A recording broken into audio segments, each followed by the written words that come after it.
Hi, everyone. My name is Jeannie Doherty, and my clients call me the Money Whisperer. And I am very excited to be speaking with Bryn Bamber today.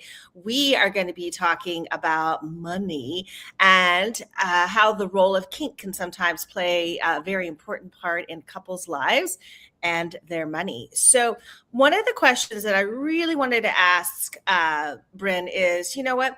A lot of times when people think about kink, they're thinking about it's just something quietly done in a dungeon. But I would hope that you could share a little bit about more about what is kink and what led you through this journey of perhaps a kink practitioner to becoming, as you call yourself, a money witch. Yeah. Yeah. So that's such a good question. What is kink? I mean, my definition of it is exploring power dynamics and pleasure and learning about ourselves. And also just, some people are just doing it to feel pleasure, which is amazing. I am super curious. My background is as a somatics practitioner. And in our work, we're always exploring our rage, our greed, the desire to hurt someone, the desire to be hurt, which is a part of kink. Right. And we're always curious, where is this coming from? Why do I get pleasure from wanting to hurt someone? Why do I get pleasure from wanting to be hurt? What maybe happened to me when I was young that has led to that? So I had this background as a somatic practitioner. I already have my clients putting on boxing gloves and punching stuff and screaming, but money wasn't really we weren't punching money yet. We are punching money now. Okay. And I was taking this spiritual business course where we were exploring how so many things are not real. She was having us read quantum physics papers about how time isn't real and like zooming way out. So if you get stressed out about a launch, you can kind of be like, I'm a speck in the universe. Like maybe my launch not going the way I want it to is like not the end of the world. And I was really excellent point to reframe it too, because a lot of times when we're in our own mess, it is the end of the world and nobody's going to convince us differently until we take a different perspective. So I like that. Yeah. And I was at that time really applying all of what I was learning in that course to money and to debt. In what ways is money not real? In what ways are debt not real? What did debt come from? Where did money come from? And just doing my own, doing the journaling prompts she was giving us and just realizing money doesn't abide by the laws of physics. I could give you $5,000 in 1 second. If I wanted to give you 5 pounds of muscle, I can't do that. And that's why people can get an inheritance overnight. They can get scammed, lose millions of dollars overnight. Yeah. And entire countries' currencies can go through crazy inflation and be devalued overnight. True. So it's much more malleable than we think. We apply the laws of physics to it because that's what we're used to. But sure. It's no longer backed by gold. There is no longer any physical, there's zeros and ones on these computer screens and a handshake that our ancestors made with each other that said money's real. So when human beings go extinct, so will money. It's not as real as we think it is. And I was doing all this writing, right? Crazy mad scientist at this big, beautiful library in Toronto, writing all this, having all these breakthroughs.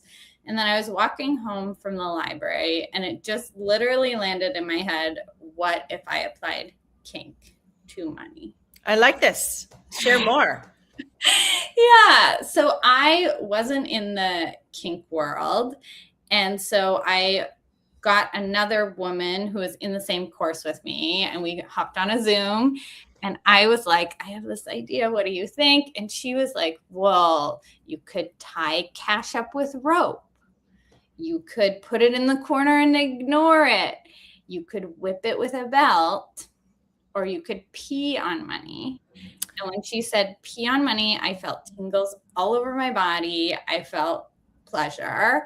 I wanted to do it. And I also almost immediately felt shame too. Like, what is wrong with me that this is giving me tingles? Yeah. Yeah. I love that you're sharing how it's not just one sensation, because this is the thing that I notice as a listener of other people sharing their very personal stories, is that when you want to, if you will, come forward and share a story a little bit more publicly, you're just going to tell me the win story, right? You're just going to be like, and everything worked out because I was motivated. I'm a leader. Da, da, da, da, da, da, da.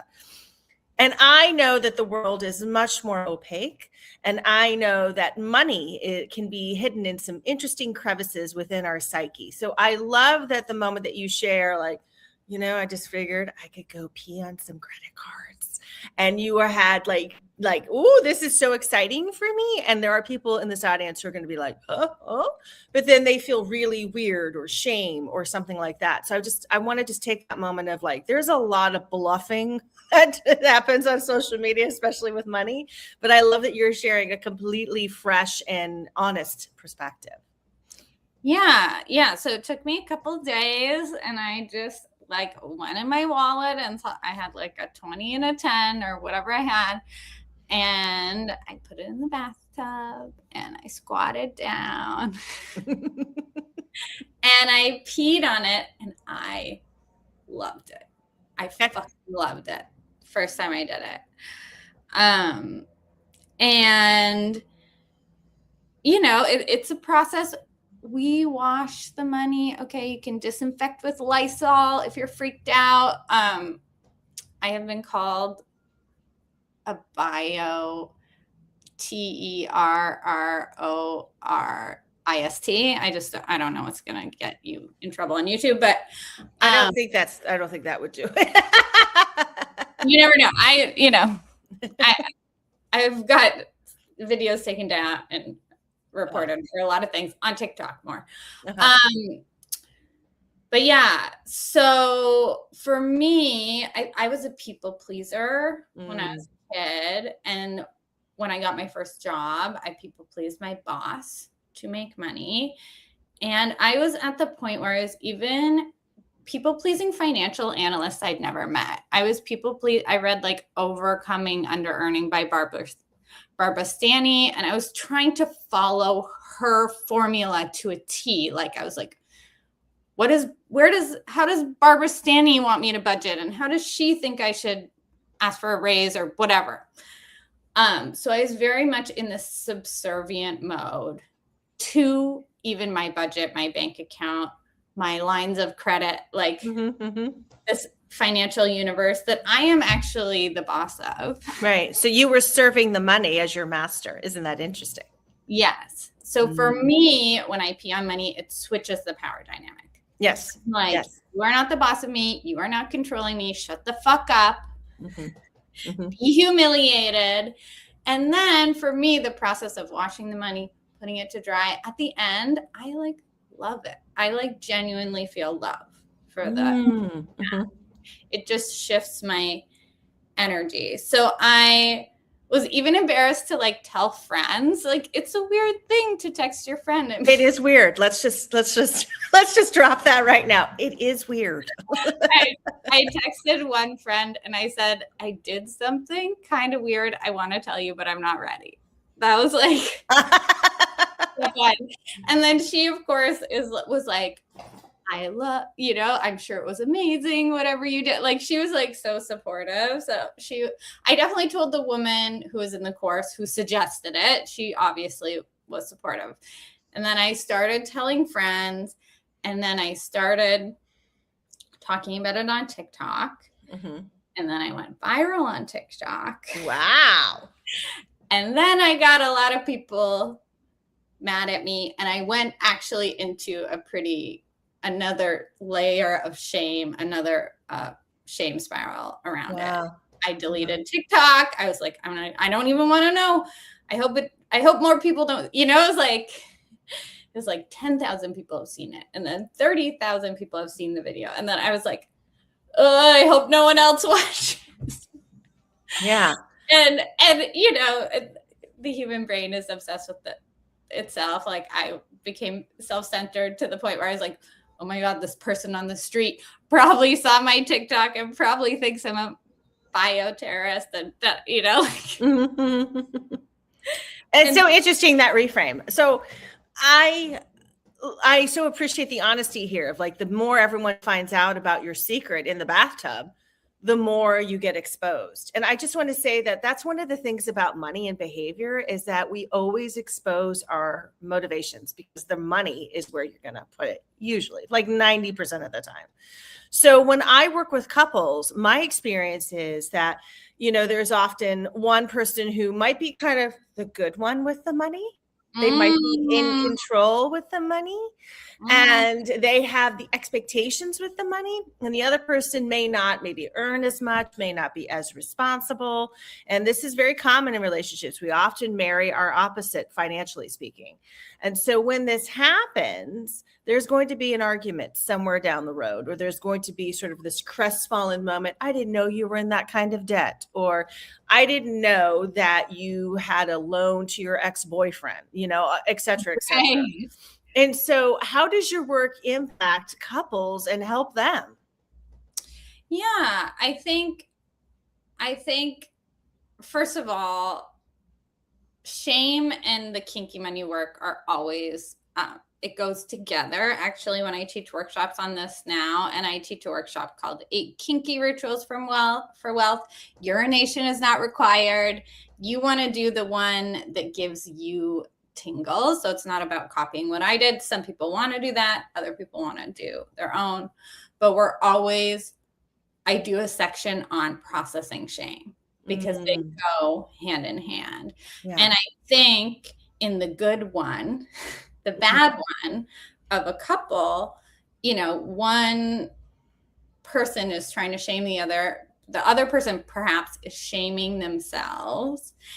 And part of this work is processing the shame. Again, with the somatic work that I do, it's like, where does this come from? When did you start being the bad one, or calling yourself the bad one? Maybe you had to be the bad one to get attention from your parents. That's maybe when you were good, they ignored you, and because there were 5 other kids or whatever the situation was. And so if you wanted attention, which kids need attention, adults need attention, humans need attention, you had to act out and be the bad one. So maybe that's part of it. Or, there could be a number of reasons, but it's almost what I feel like the kinky money work does, and the work that I want to do in the world does, is like money is so fucking boring. I just have to say, like, budgeting, what you spend money on, what you shouldn't, like, it is not emotional. We get all our emotions entangled with it. I do. We all do. But when you're actually like making money decisions, it should be boring as fuck. But because I'm like attaching my self-worth to my net worth, suddenly it feels like life or death to pay off this debt, or prove my goodness through my financial goodness. And that can happen to the good one in the relationship too. Like perfectionism around money, and holding yourself to this perfect standard, and maybe not having a lot of joy in your life because you're like, oh, I have to save, and I have to have more in my 401k than my bestie at work, or whatever, like that isn't, I think, what either of us are about. Yeah. We're much more like, wait a minute, you've got to take a look at why you're doing this, and find ways that you can feel good about what you're doing with your money, instead of constantly feeling like you're behind, or ashamed, or embarrassed, or, not good enough, whatever it is, because deserving your money is the biggest tingle I've ever seen out of anybody. Yeah. Yeah. So I think it's like detaching, and like, I think that actually was like that original work that I was doing, where it's like, money's not real. Debt's not real. Debt's like a handshake. And actually, in the history, as far as I understand it, debt came before money. the original thing. It's like you would have a tab somewhere. You would have this where the grocery store or the bar or whatever would give you this loan, say like so-and-so took so much flour, they owe me whatever, a pair of shoes. So it's trying to not put, like, to untangle the morality with our numbers, our self-worth from our numbers. And then money can become fun. It can become a game. But when it is this heavy thing that if I don't make this amount of money or get out of debt by this date or whatever the goal the is. pressure is not creating the change that people want. Right? Yeah. And it's really hard to whip yourself into. No, I would say you can. I just don't know if it's pleasurable. You can't. You totally can. And some people do. And, but it's definitely not pleasurable. And for me, it's more fun. This is like such a silly example, but it's more fun for me to go, oh, I'm not going to buy that thing at the drugstore that they want me to buy because I get to put the money here. Yeah. It's like fun as opposed to, oh, if I shouldn't buy. Oh, bad, Bryn. I shouldn't buy that. I want to buy, I don't know. Yeah, exactly. Whatever new fancy blow dryer or candy or whatever. I shouldn't buy it. It's not as fun a life as going, oh, this is a game. I'm trying to get the money over here. I don't want to give it to you, big corporation. Yeah.